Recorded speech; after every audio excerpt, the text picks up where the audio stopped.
All right, so it's now 9:03. We'll get started. Welcome everyone to today's session, Postal Update, Release Modifications to Note. I'm Jerisa Chang, Marketing Promotion Specialist here at Satori Software, and your moderator for this webinar. Let's begin with some housekeeping. If you have any questions during the presentation, feel free to send them over. You can submit them in the questions box on your right. All questions will be addressed at the end of the presentation. However, if we don't get around to answering all of them, we'll make sure to follow up with those ones afterwards. And just to let everyone know, this session will be recorded and will be available on our website shortly after.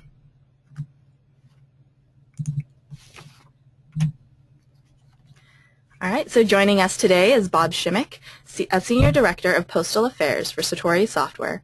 Bob applies his 25 years of mailing industry experience to provide product management and strategic direction for our mailing solutions. He serves as a primary liaison between Satori Software and USPS for technical matters affecting the mailing industry and actively participates with postal industry associations including Postcom, MTAC, ID Alliance, and AMSP. Welcome, Bob. Since we have a lot to cover today, I'll now hand it over to Bob to get things started. All right, thank you. So welcome and thank you for joining us today. The Postal Service later this month is going to be coming out with a new release of software, and so what we're going to be doing today is just talking about some of the more notable items that are included in this release of PostalOne and how that may impact you and things that you may need to do to prepare. And so the agenda is here, which is we're going to cover a change to where we are going to be moving to monthly updates of Presort data. There's some changes going on with the PostalOne eDoc, and we will walk through that transition. We're going to talk about hub facilities, which is something new that's coming out, and then also looking at what the Postal Service is looking to do in terms of invoicing as we look into the future a little bit, and then we'll dive into that a little bit deeper by talking about the mailer scorecard, which is going through some pretty significant changes with this update as well. All right, so the first thing we're going to do is talk about the monthly updates of Presort data, and let's first cover what is Presort data. And there's really 5 primary files that consist of Presort information. One is the labeling list information, which is the whole series of tables that really drives the sortation process.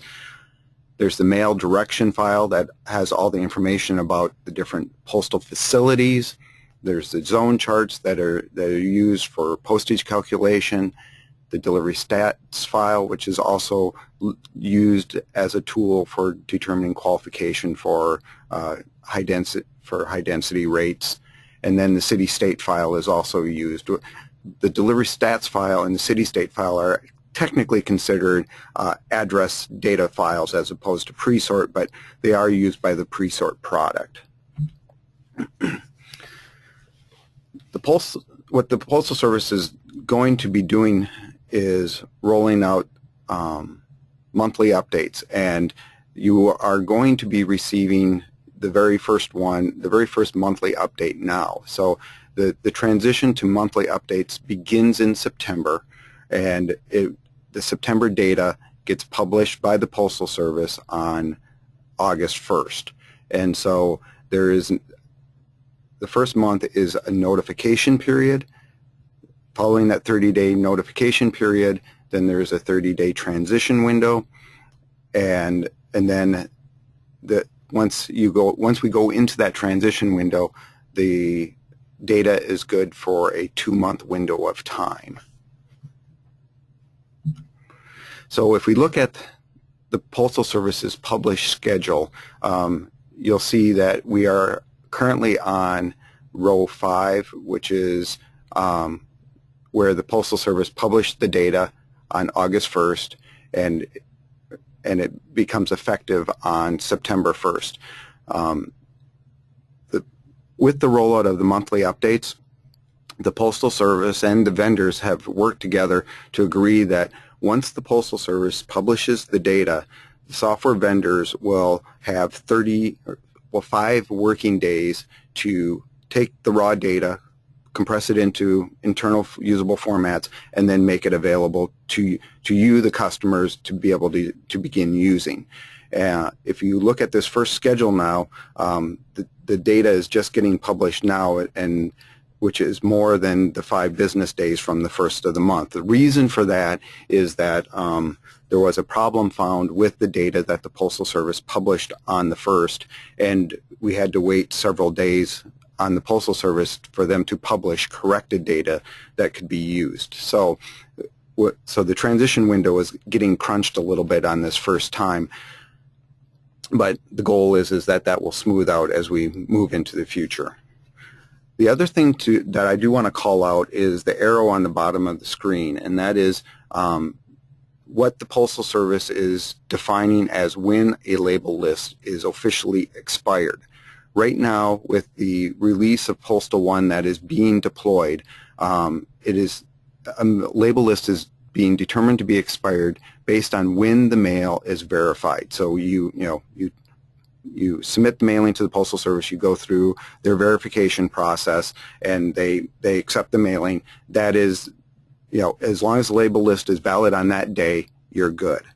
However, with the next release of PostalOne, which is the one after this one, which is going to be deploying in November, that's going to be changing. And the Postal Service is changing the rule that a label list will be determined to be valid based on the day the mail is inducted. So if you are a mailer that is not drop shipping, your mail verification date is the same day as your mail induction date, and so there is really no change there. However, if you are drop shipping mail, then there could be a couple of days difference between when your mail is verified to when the mail is actually entered at the postal facility.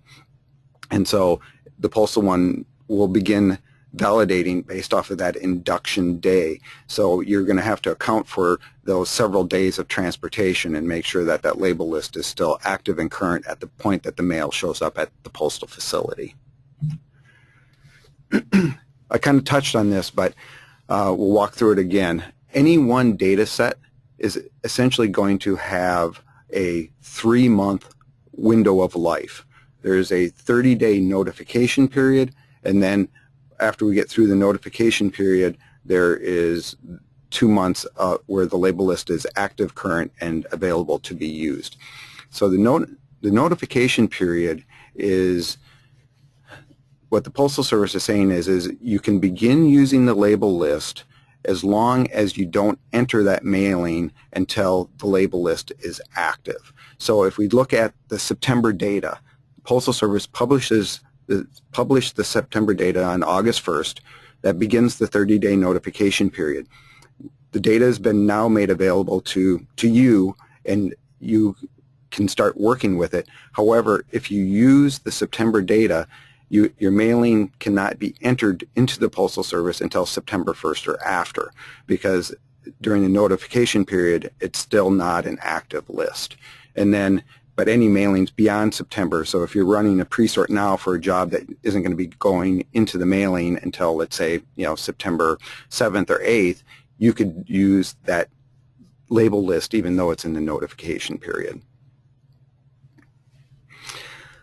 With the 3-month window of life, the one thing that will require some mailers to change their processes a little bit is sometimes mailers may pre-sort their jobs significantly in advance of when the mail is actually being entered. If there are mailers that are doing that, and you have scenarios where you are pre-sorting a job where it's not going to be entered for more than 90 days into the future, you're not going to be able to do that anymore with this new monthly update cycle, because there isn't enough preview into that far into the future as far as having an active label list to use to do the pre-sort when it's that far out.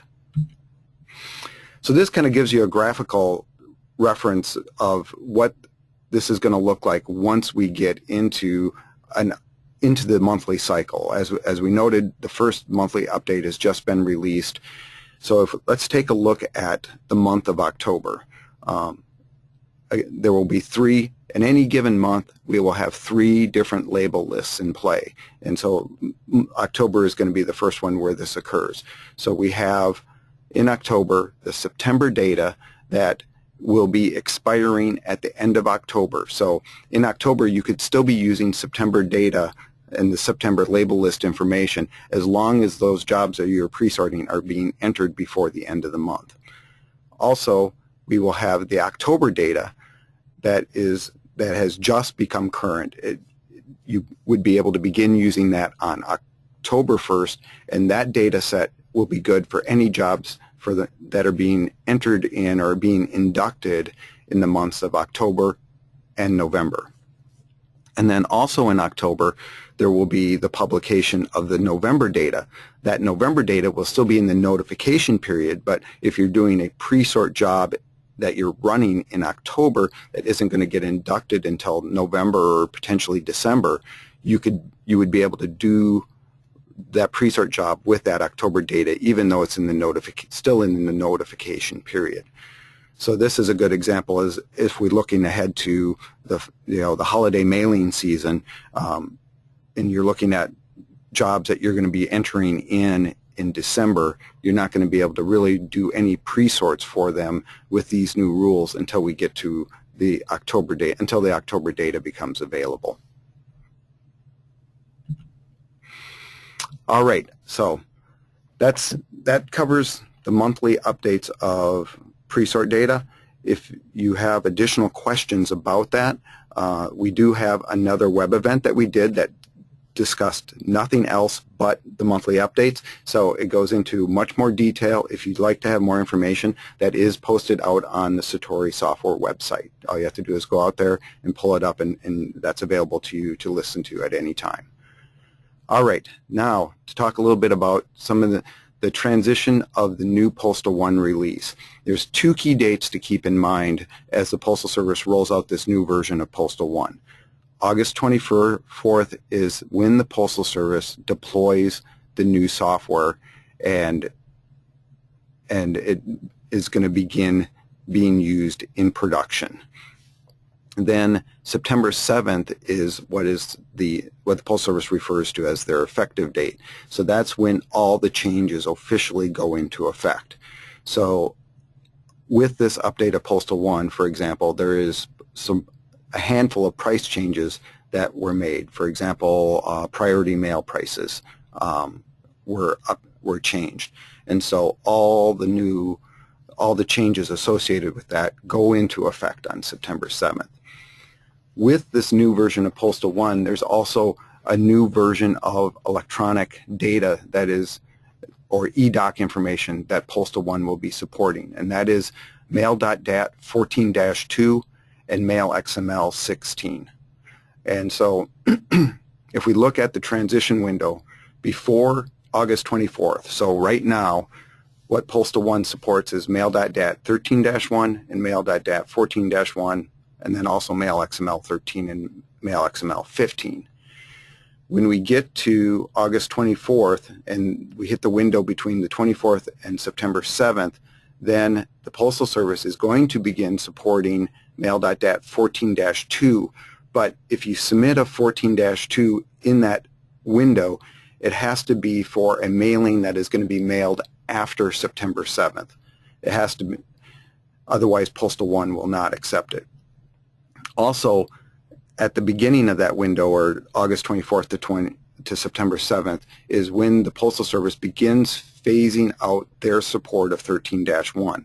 So you can still submit Mail.dat 13-1s up until September 7th, but the mailing date for those jobs must be September 7th or before. If you have a mailing date after September 7th, PostalOne will not accept a 13-1. And then once we get beyond September, essentially you won't be able to do anything with 13-1 other than make updates to previous jobs that had been mailed. And then 14-1 and 14-2 will be the 2 supported versions. So if you want to make sure that this transition goes as smoothly as possible, really your best bet and what I would recommend is that you be using mail.dat 14-1 or mail XML 15.0 because that version is supported regardless of what you're doing, and you don't have to worry about, is it before September 7th or after September 7th and all that type of stuff.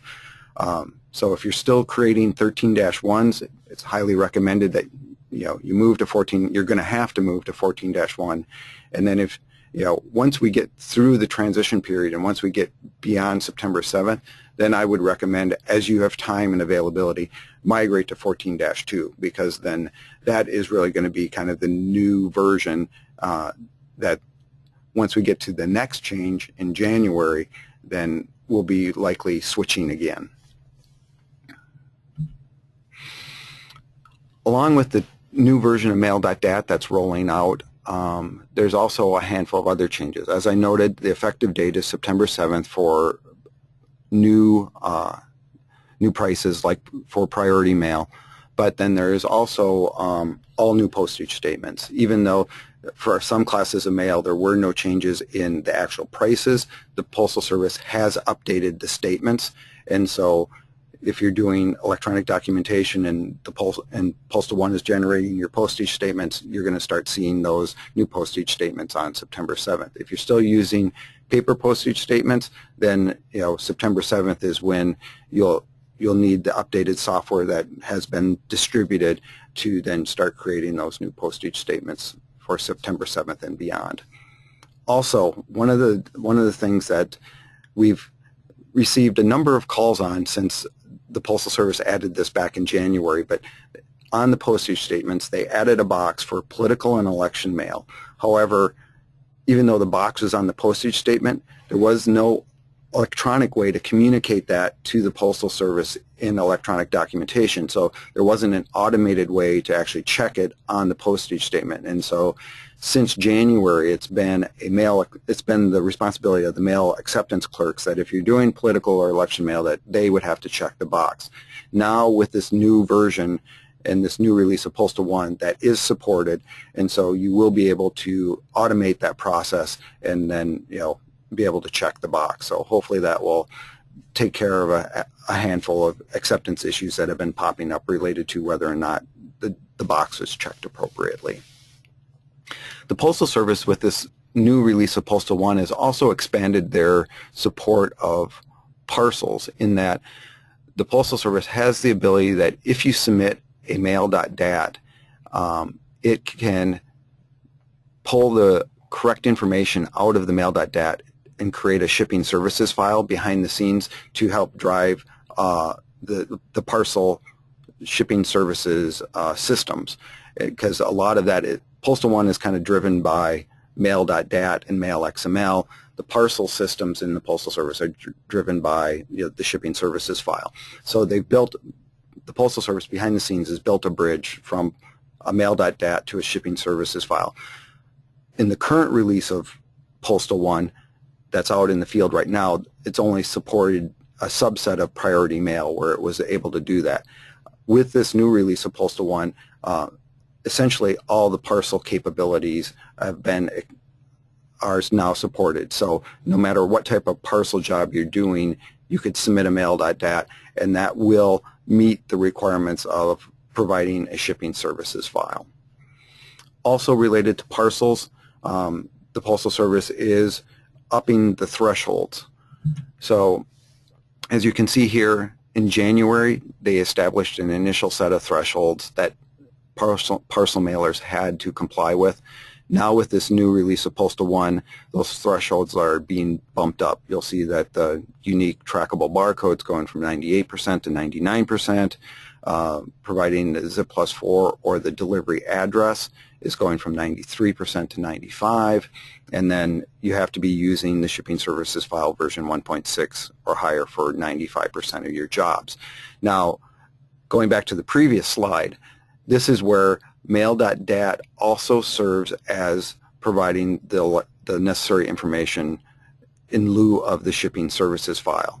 So you can submit a mail.dat, and that will meet the requirement of the shipping services file and that 95% threshold. Also, for those of you that are parcel mailers, looking ahead to January, those thresholds are going to bump up one more time, and in theory these will be the final thresholds where the Postal Service is going to leave them at.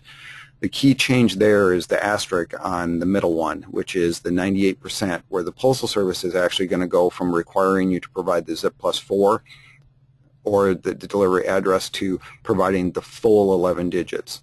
So either you need to provide the full 11 digits or the delivery address for the record. This new version of PostalOne is also going to support a new facility type called a hub. These hubs are something that are just in the process of being rolled out. The pilot test for hub facilities is going to begin on November 1st, and then the pilot is going to run from November 1st to February 1st of next year.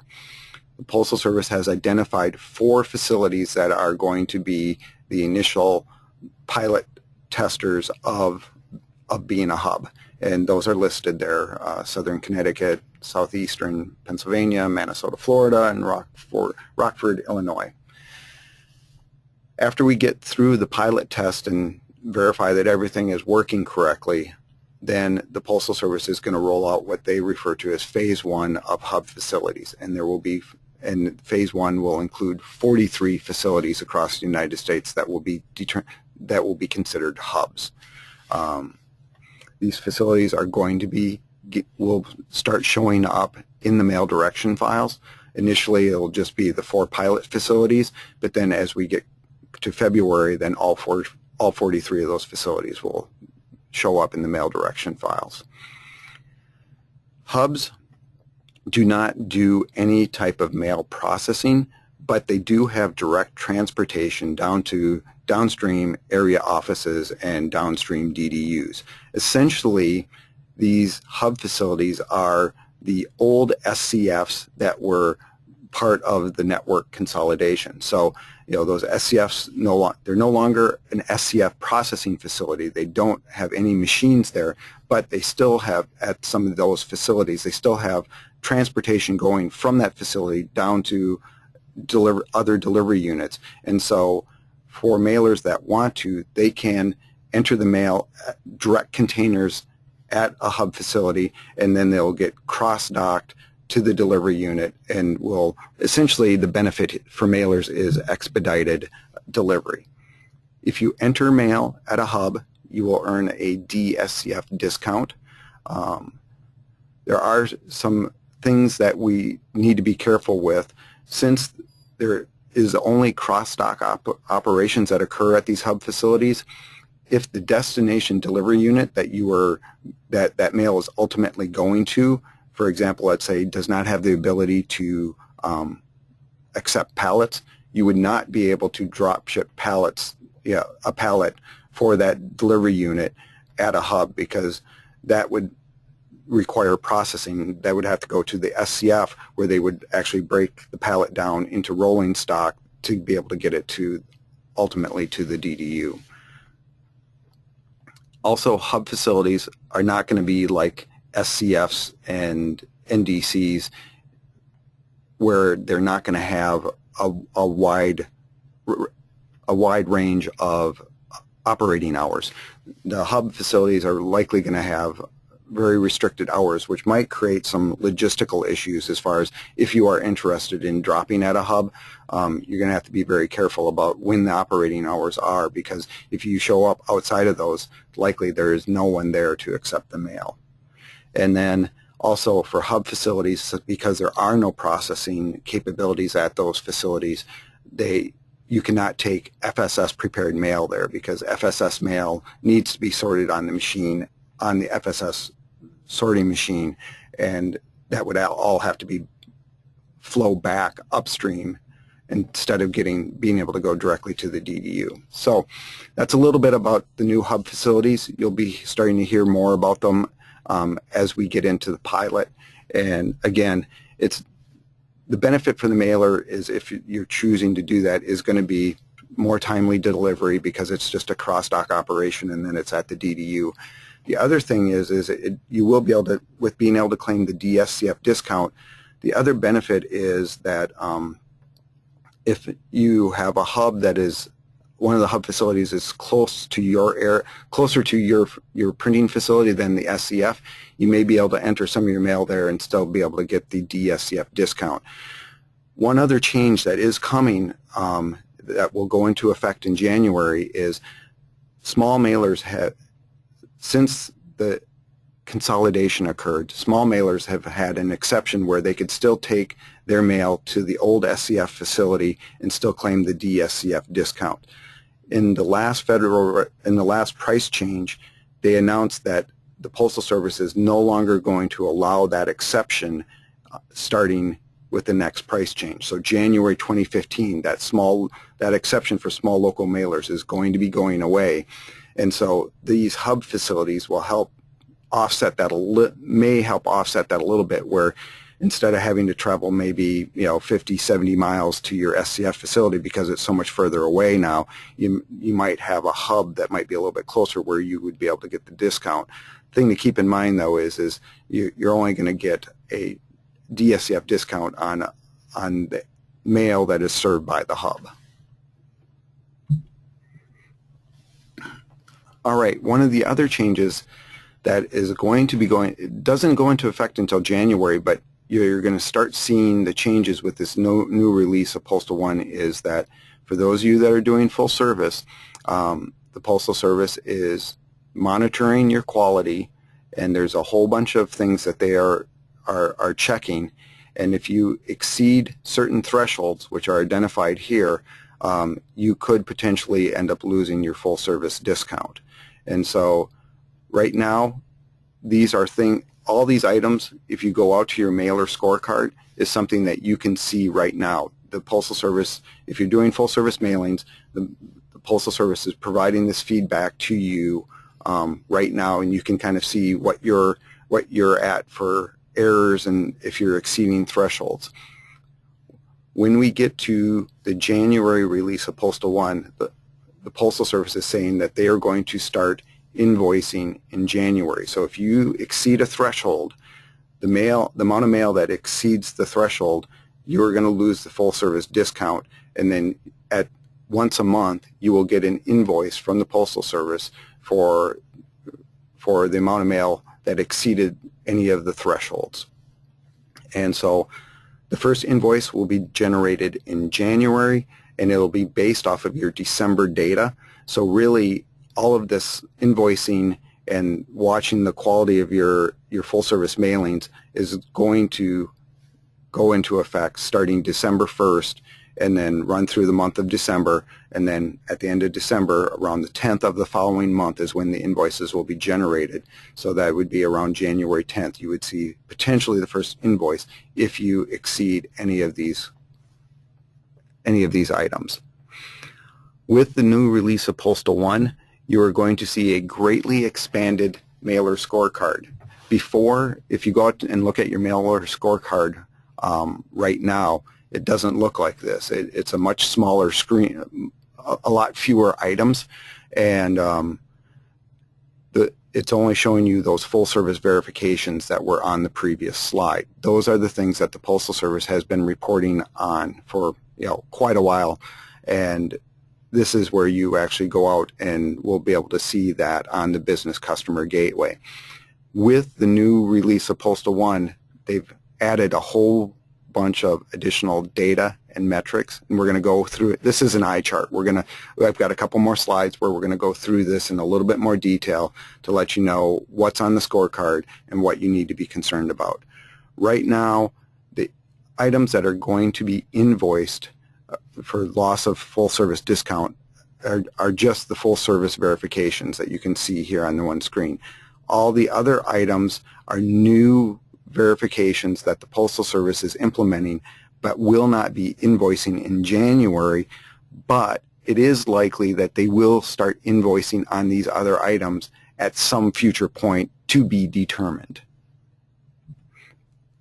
All right, so the first part of the mailer scorecard is really just providing a little bit of information about how much full service mail is part of what is being reported on your scorecard.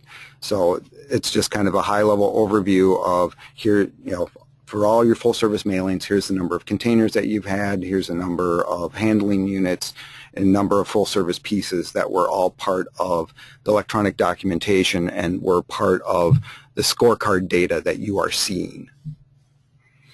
The next section is those full-service verifications. So these are the things that you need to be watching, because if you exceed the thresholds on any of these items, that's where when we get to January, it's going to result in loss of discount, loss of the full-service discount, and would result in an invoice being generated, that would have to be paid.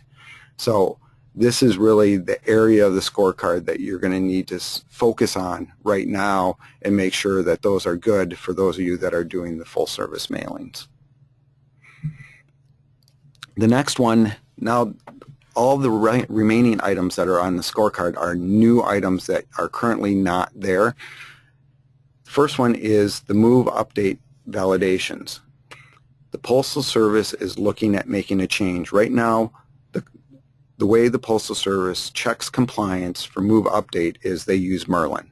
It's part of the mail verification process. They grab a couple of containers, they process the pieces across the Merlin machine, it evaluates it and determines whether or not you complied with the move update requirements. Right now with the Merlin, there is a 30% tolerance or threshold for move update compliance. And that is considered, that process is called sampling. What the Postal Service is doing for mailers that are now doing more than 75% of their mail volume as full service, they're going to switch from using Merlin to using the electronic documentation, and they're essentially looking at what they refer to as census. They're using census data. They're looking at all the mail pieces as they're running across the Postal Service's machines, and they're going to be checking, essentially they're checking every single piece to verify whether or not you complied with the move update. And then the threshold is 0.8%. So it's a fairly, it's a completely different measurement. They're going from sampling to census, and then they're going from a 30% threshold to a 0.8% threshold. And I know there's a lot of concern and discussion that have occurred in the industry around, what is the right threshold number. Right now, that 0.8% is a proposed value, and one of the things that a lot of people in the industry are going to be interested to see is, well, what does my individual right now we don't know what each mailer doesn't know what their scores are for this right now. And so with this new release, you will now start seeing, where are you coming in as far as move update compliance, and are you, above or below that 0.8% threshold that has been proposed. And so I know a lot of mailers are anxiously looking at this and waiting to see what does it look like for their specific data and their specific mailings. So this one, it will be an interesting one to watch, and there will be additional discussions around that 0.8% threshold once mailers have a chance to actually look and see what their jobs look like and what their mailings look like. All right, the next one is entry point validations.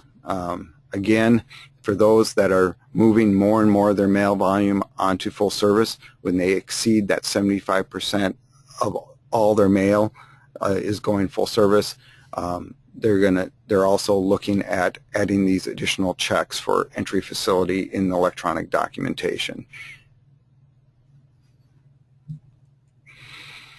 They're also greatly expanding what they refer to as nesting and sortation validations. These validations are essentially verifying that the pre-sort was done correctly. And so there could be, one of the things that will drive potential errors here could be, for example, if you used an expired label list for the job, and based on that, some old containers were created that should not have been created. This is where those types of errors will start showing up. And so that kind of covers all the highlights as far as what's going to be, some of the highlights of what's coming with this next PostalOne release. As you can see, number of changes that could impact, your operations, and now is a good time to start planning for it because, as we stated, it's going to be rolling out here at the end of the month. So with that, I'll turn it back over to Jerisa. All right, thanks, Bob. That was a lot of great information. Thanks for keeping us informed. So before we jump into Q&A, I want to quickly mention our next webinar, Mail Movers on Presort Software, an Insurance Policy Mailer's Need. It's taking place next week, August 20th at 11 a.m. Pacific Time. Hear from Will Wallace, Mail Marketing Consultant at Mail Movers, talk about how having a post-Presort solution in place has not only helped his day job, but also his company's bottom line. Some of the topics he'll actually be covering during the session include from overcoming full-service challenges to the benefits of daily use, guidelines for optimal mail data management, and tips for saving time when reconfiguring containers and postage by accounting for spoilage. It's going to be a great session, so you won't want to miss this. So if you would like more information about any of the items mentioned today, because I know there was a lot, feel free to contact our dedicated support team. Their contact info is listed on the slide in front of you. And with that said, we can start with Q&A. Looks like we've got a few that came in. The first one is, if we use bulk mailer, will I be notified when I submit my .xml that my list has expired? Yes, there's new releases of the software that have gone out that are aligned with the new release of PostalOne. And so the software is kind of one of the things that when you're setting up your Presort job, you identify what your mailing date is or your expected mail induction day is, and that information is going to be used by the software to verify that you are using the correct label list based on when you plan to induct or have that mailing verified. And so there is additional checks that are in the new release of software to help ensure that the right version of the eDoc and right version of the label lists are being used. All right. The next question is, when will the by-for eDoc issues be fixed? And I guess I would need a little bit more information about what exactly the issues you're having are. I mean, the answer could be it depends greatly based off of what you're seeing being reported as possible errors. For that one, I would recommend contacting support, and they should be able to help work through that. All right. The next question. I'm having tons and thousands of dollars of undocumented mail on my scorecard. What should I do? Undocumented is an interesting is an interesting thing. So there's a couple of things there. There's been, with the new release of PostalOne, there have been a bunch of changes that the Postal Service has made regarding undocumented containers, or essentially undocumented pieces. And so I think what I would recommend is wait until the new version of PostalOne deploys. I'm guessing because of the changes that they've made to kind of narrow down the scope of undocumented, the Postal Service has been digging into this and trying to get their arms around why are there so many undocumented pieces showing up. And there are still some scenarios not completely accounted for in the new version, but I know that that was part of the pushback from the industry is there's a lot of undocumented showing up. So I think you're going to see that greatly reduced, but it's probably not going to go completely away. For example, one scenario of undocumented is that, let's say you have some pieces you do your full service mailing and you've got a handful of pieces at the very end that fall out that you end up just taking and mailing as single piece rate. Those pieces are an example will show up as undocumented. Because if you put the barcode on the piece, if it's a single piece mailing and you still put the barcode on it, it still has your mailer ID on it, and so it's still getting, even though it wouldn't be in the in the electronic documentation, but they're still associating that barcode to you into that mail piece. All All right, good to know. Our next question is regarding this fall mailing season. Will we still have to use those silly big green plastic tags rubber banded to each tray for ballot election mail?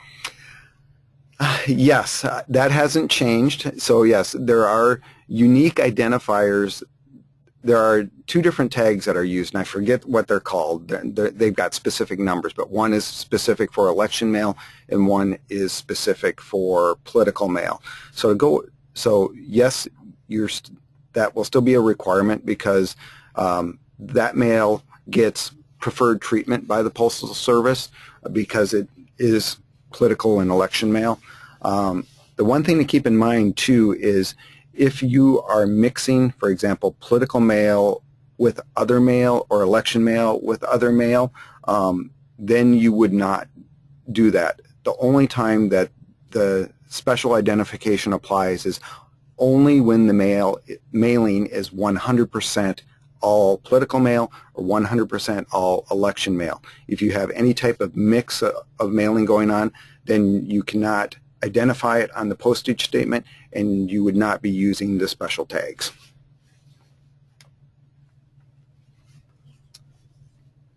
All right. Well, if there aren't any more additional questions, it looks like those were all the ones that came in. But do note that if you do have any questions after the session ends, you could definitely send them our way. We'll connect with you and make sure those questions get taken care of. Since it looks like we're a little early on time, so that's great.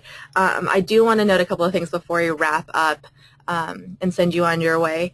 After the presentation, please take a few minutes to complete our short survey. Your feedback will help us improve the quality of our webinars going forward. And just a reminder, this webinar is being recorded and will be available on our website. I've included the link to where you can access the recording as well as the presentation slide deck. And with that, I just want to thank you again, Bob, for joining us today, and thank you all for being a part of this session, and we hope you have a great rest of the day.